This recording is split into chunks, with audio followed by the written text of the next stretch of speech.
really happy with the effort that we gave tonight. I just thought it really, started on the defensive side, and it was by far our best consistency defensively, as well as giving multiple efforts on possessions to protect the rim, protect the paint, contest shots, dig out rebounds, and that's what you have to do in order to win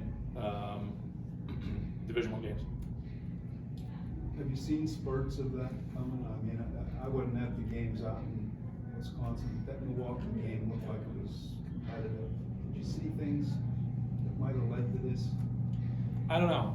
I was certainly really nervous coming into tonight. We were down 18-4 in Milwaukee and ended up tying at 71. We had the lead at half at Green Bay, and then just couldn't sustain the effort. So I didn't necessarily know how we were going to respond, and again, we just talked all about, like, if you're not doing the right things defensively, if you're not giving the right effort, we got to take you out of the game. And they responded. Marquise had a couple really, really good wall-ups at the rim. Steph had a couple really good ones. Alvaro came over, and made it hard. He had a couple blocks. Those are plays that make a huge difference. We had a couple times in transition where it seemed like they were going to get a basket, and we were able to try to, stop that easy layup that we've given those layups up so far this year. And we've got to make it our habit not to continue to do that. 7 players in double digits for you guys. A really well-balanced game offensively. Is that something you're looking forward to seeing more of as you go further into conference play? I mean, we don't necessarily sit there and say, hey, we want so-and-so to get X and so-and-so to get Y. We want to take really good shots each time down the floor. And, I thought our ball movement was good. I thought that, the ball was moving easily in and out of guys' hands, which is always a good sign.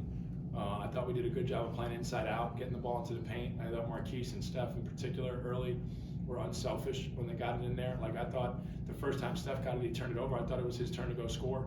He ended up scoring the next one, but I thought that was like his turn to go make a play.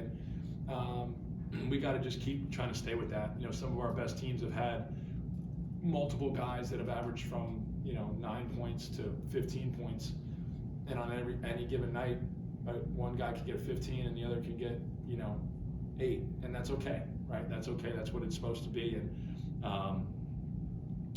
that I think the ball movement and the body movement really helped us find good opportunities tonight.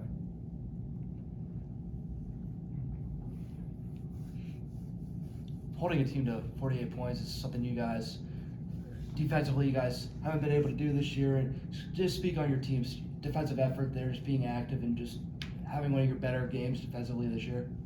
Yeah, like I said, I just thought our activity was great. I thought our ability to give multiple efforts was great, and that's what it's got to be. That's how it's got to be. It's how we got to be able to play. It's how we got to be able to compete. And so it was good to see. And we've got to be able to figure out ways to make that the norm instead of the exception to the rule. We can't have some of the defensive efforts we've had have just been not up to the level that we've defended at over the course of my time here. And it's a frustration and it's a little bit of an embarrassment that we can't give the effort required. And so it was good to see the effort tonight, but it can't wane. We can't go back. Again, if some guys make some shots or some things happen, okay, we got to continue to give the proper effort. And I thought that was really an important step for us tonight. What's going to take for you guys to continue to stack those types of efforts together?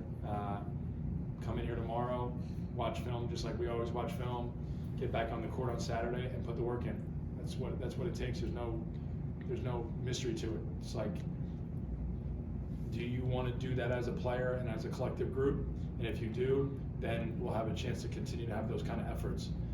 If you're going to pick and choose when you want to give your effort, then we'll continue to be inconsistent and not be successful. TJ has started the last 2 games over Jackson. What was the thought process of shifting him into the starting rotation? I just thought in Milwaukee we got off to such a bad start. You're down 18-4. How can you try to not be down 18-4. It's really hard to win games when you get down 18-4. And so we've just talked about trying to play the guys that are, and I don't want to say Jack, because Jackson's never doing the wrong thing ever in his life. I don't think he's ever done a wrong thing ever. But some of the guys, maybe like we just didn't feel like that initial group that started the majority of the games this year was getting off to the starts we needed, and we just said, okay, who can we infuse to try and create some energy? Chris Ford started Sunday, TJ started Sunday, just trying to find a different mix. And I thought Chris Ford had a great game today, but Justice had a couple really good days, and we felt like, okay, let's see if that matches up well with what we got going on. And so, I think we've got to be able to have all options available. To me, I was never a big guy on like who starts. It's really more who finishes. I know sometimes that doesn't always work in the players' mindsets, but we got to get guys out there that are going to get us off to the right start, playing with the appropriate effort. And if they're not, we got to get them out quick. And maybe that'll be something that just kind of keeps people on their toes and keeps them on guard. Earlier this year, I couldn't tell you which game it was, but you talked about having a team that's more than just 5 deep, the starters, you could say. Alvara's taken a step up. Chris Ford had 10 tonight. Like we said, TJ's made his way into the starting lineup. What does that mean to say teams gotten more production from more players instead of just being that 5 deep? Yeah, we just got to keep working. Again, just like you can't always take a bad result and think that you're never going to fix it. You can't just take one good result and say that you've got it fixed either, right? We've got to continue to just be mindful of each and every day and what we have to be able to do and how you have to be able to play and how you have to come mentally. And that's the biggest thing that they're preaching these guys, like the engagement level in our practices, the engagement level in what you're doing. Like Alvaro had a great first rotation. He got back out on the court. He gave up 2 quick buckets because he wasn't sure what was happening. We had to take him right out. And he ended up rebounding. But like, we can't allow people to be on the court that are not understanding where they need to be and what they're doing on the defensive side. And so if you want to give the right effort and you want to be able to communicate and you want to be able to rotate and you want to be able to do all those things, then you'll be able to give a chance. Like Chris Ford was going to come out of the game. He had the deflection and he dove on the ball that caused the shot clock violation, and he got to stay in because that's the effort that we need to play with. And if that's how we have to coach these guys and reward them for those efforts, then that's what we'll do. All good.